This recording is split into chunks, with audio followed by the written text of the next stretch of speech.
Good morning, students. Today we are going to start with the chapter number 10, that is Walls Tell Stories. In this video, we will learn about the Golconda fort. तो Golconda fort कहाँ पे है? तो Golconda fort हमारी country India के Telangana state की capital Hyderabad city में है. तो देखते हैं कि कुछ बच्चे जो हैं वो गोलकोंडा फोर्ट जाके क्या क्या बातें करते हैं. Reached Golconda. At last we reached Golconda. We were glad that didi was with us. Didi studies history and we enjoy visiting different places with her. अब कुछ बच्चे जो हैं वो अपनी दीदी के साथ गोलकोंडा फोर्ट में घूमने आए हैं. दीदी हिस्ट्री पढ़ती है. हिस्ट्री क्या होता है? हिस्ट्री होता है study of the past. Now Shailaja, my goodness, this fort is so huge. तो शैलजा जो है वो कहती है ये फोर्ट कितना बड़ा है. Shridhar, and see at what a height it is built. और देखो ये कितनी ऊंचाई पे बनाया गया है. Kalyani, just look, have you ever seen such a huge gate. क्या तुमने कभी इतना बड़ा गेट देखा है? Shailaja, it just be very heavy. I wonder how many people would be needed to open and close the gate. तो शैलजा कहती है ये तो बहुत ही हैवी होगा और इस गेट को ओपन करने और क्लोज करने के लिए कितने लोगों की ज़रूरत होती होगी. Kalyani, look at these sharp iron spokes. I wonder why they were made. तो गेट में इस तरीके की शार्प आयरन स्पोक्स जो हैं वो क्यों बनाए गए होंगे. Shailaja, look at these thick walls too. तो इस फोर्ट की वॉल्स भी जो हैं वो कितनी थिक हैं. Shridhar, I have never seen such thick walls. Kalyani, at some places a part of the wall comes out in a round shape. I wonder why. तो कल्याणी कहती है कि वॉल के कुछ कुछ हिस्सों में कुछ राउंड शेप्स जो हैं वो बाहर की तरफ आए हुए हैं और मैं सोच रही हूँ कि इस तरह का स्ट्रक्चर जो है वो क्यों बनाया हुआ होगा. Didi, these are called bastions. बुर्ज, see these are even higher than the wall. दीदी कहती है इन्हें बेस्टियंस या बुर्ज कहा जाता है और ये वॉल्स के एकदम ऊपर बनाया जाता है. The outer wall of this fort has 87 bastions, thick walls, a huge gate, and so many bastions, so many ways to ensure security. और इसकी जो आउटर वॉल है वो 87 bastions हैं. तो यहाँ पर थिक वॉल्स और ह्यूज गेट बनाए हुए हैं. Now think, why were bastions made in the fort wall. तो यहाँ पर आप पिक्चर देख सकते हैं. ये पिक्चर है बेस्टियन, बुर्ज की. तो फोर्ट वॉल में बेस्टियन क्यों बनाए गए हैं? Bastions were made to safeguard the fort from enemies. Why were big holes made in them. तो यहाँ पर आप पिक्चर में देख सकते हैं यहाँ पर होल भी बनाए हुए हैं. तो इतने बड़े बड़े होल क्यों बनाए गए थे? Big holes were made in the bastions to see at a distance and attack on enemies coming towards the fort from several directions. Now what difference would be there if you were to look from a straight flat wall or a bastion at a height? How would The soldiers find peeping from the holes in the bastions useful while attacking. तो क्या difference है अगर आप wall से देखो या बेस्टन से देखो. Bastions are built at a height and provide space to look on distant places for several directions. Soldier can peep through its holes safely. However, with flat walls, one could see in one particular direction only. Now, what did we find inside the fort? Shelja, I wonder how old this fort would be. Do you think the king built the fort so that he could live here?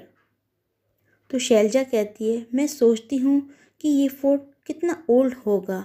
आपको क्या लगता है कि king जो है वो रहने के लिए फोर्ट बनाते होंगे? Kalyani, it was written outside that Qutub Shahi sultans ruled here one after another from 1518 to 1687. तो ऑलमोस्ट 150 ईयर्स यहाँ पे इन्होंने रूल किया था कुतुब शाही सुल्तान्स ने. दीदी, much before that, in 1200, this fort was made of mud and different rulers lived here. तो दीदी कहती है उससे पहले 1200 तक वो फोर्ट जो था वो मिट्टी का था और वहाँ पर दूसरे जो किंग्स थे उन्होंने रूल किया था. Shailaja, oh look, this board has a map of the fort. देखो इस फोर्ट पे तो मैप है. Sridhar, this map shows so many gardens, fields and factories. See, there are many places also inside the fort. तो map में तो बहुत सारे गार्डन्स, फील्ड्स और फैक्ट्रीज दिखाई दे रहे हैं. Selja, that means that not only the Sultan but many other people like farmers and workers must also have been living here. It means यहाँ पर सिर्फ सुल्तान ही नहीं बल्कि बहुत सारे फार्मर्स और वर्कर्स भी वहाँ पर रहते थे. Kalyani, it must have been a complete town. तो एक पूरा टाउन होगा. Now the Sultan's palace. Sridhar, these steps seem to go on and on. तो ये सीढ़ियाँ ही लगती हैं और ये चलती ही जा रही हैं. Shailaja, even in those days they used to have buildings with 2 floors. उस टाइम तो बिल्डिंग में 2 फ्लोर्स हुआ करते थे. Kalyani, now the building is in ruins but one can imagine that earlier there were many big halls and rooms here. तो कल्याणी कहती है तो पहले वहाँ पर बड़े बड़े हॉल्स और रूम्स होते होंगे. Shridhar, look at these beautiful carving on the walls. It is so fine. देखो इस वॉल पे कितनी ब्यूटीफुल कार्विंग जो है वो बनाई हुई है. It is so fine. Kalyani, we also saw something like a fountain on one of the roofs. तो एक रूफ पे तो हमें फाउंटेन जैसा दिखाई दिया. दीदी, yes, there were many big tanks and fountains here. They used to be full of water. दीदी कहती है यहाँ पे बहुत बड़े बड़े टैंक्स और फाउंटेन भी थे. वो वाटर से फुल भरे रहते थे. तो यहाँ पर आप पिक्चर देख सकते हो, ये है fountain. Now wow, what engineering. Think even today when engineers design houses, sometimes there is dampness in the walls. And here, so long ago, there were fountains on the terrace. The building must have been made with such good understanding. तो देखिए, इतने सालों पहले terrace के ऊपर fountain बनाए गए थे। सोचिए कि बिल्डिंग कितनी अंडरस्टैंडिंग से बनाई गई होगी। If we think how the people lived 500 years ago, so many questions come to our mind. For example, how was water lifted to such heights? Can you guess how? अगर आप सोच रहे हो कि 500 years पहले लोग कैसे रहते थे, तो इस तरह के बहुत सारे क्वेश्चंस हमारे माइंड में आते हैं, जैसे कि इतने ऊपर तक पानी कैसे पहुंचाया जाता था। तो क्या आप गैस कर सकते हो कैसे? Now think and discuss how would the fountains have work. तो फाउंटेन्स कैसे काम करते होंगे? Fountains would have worked by getting their water supply from large tanks or reservoirs. What arrangements would have been made in the building for air and light? Building में air और light के लिए क्या arrangements होंगे? Large doors, windows and ventilation would have been made to allow air and light enter the building. Look carefully at the picture of the beautiful carving on the wall. तो आप इस picture को ध्यान से देखिए, तो यहाँ पर कितनी अच्छी कार्विंग की गई है। आपको क्या लगता है कैसे टूल्स जो हैं वो इसमें यूज़ किए गए होंगे? What kind of tools would have been used for such fine carving? Sharp cutting tools like chisel and hammer made up of iron would have been used for such fine carving.